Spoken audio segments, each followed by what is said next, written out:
Alma chapter 28. The Lamanites are defeated in a tremendous battle. Tens of thousands are slain. The wicked are consigned to a state of endless woe. The righteous attain a never-ending happiness. And now it came to pass that after the people of Ammon were established in the land of Jershon, and a church also established in the land of Jershon, and the armies of the Nephites were set round about the land of Jershon, yea, in all the borders round about the land of Zarahemla. Behold, the armies of the Lamanites had followed their brethren into the wilderness, and thus there was a tremendous battle, yea, even such an one as never had been known among all the people in the land from the time Lehi left Jerusalem. Yea, and tens of thousands of the Lamanites were slain and scattered abroad.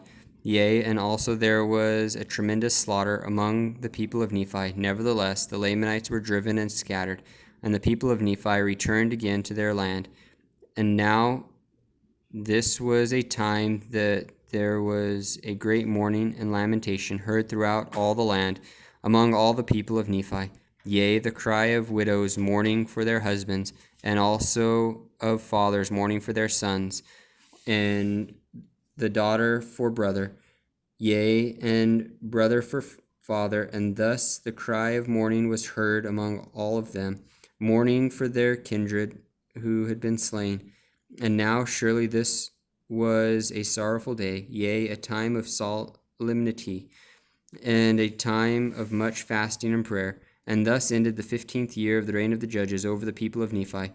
And this is the account of Ammon and his brethren, their journeyings in the land of Nephi, their sufferings in the land, their sorrows and their afflictions, and their incomprehensible joy, and the reception and safety of their brethren in the land of Jershon. And now may the Lord, the Redeemer of all men, bless their souls forever. And this is the account of the wars and contentions among the Nephites, and also the wars between the Nephites and the Lamanites. And the 15th year of the reign of the judges is ended.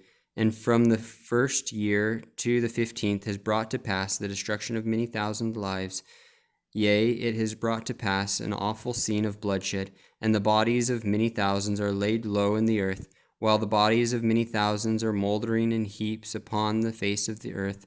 Yea, and many thousands are mourning for the loss of their kindred, because they have reason to fear, according to the promises of the Lord, that they are consigned to a state of endless woe, while many thousands of others truly mourn for the loss of their kindred. Yet they rejoice and exult in the hope, and even know, according to the promises of the Lord, that they are raised to dwell at the right hand of God in a state of never-ending happiness.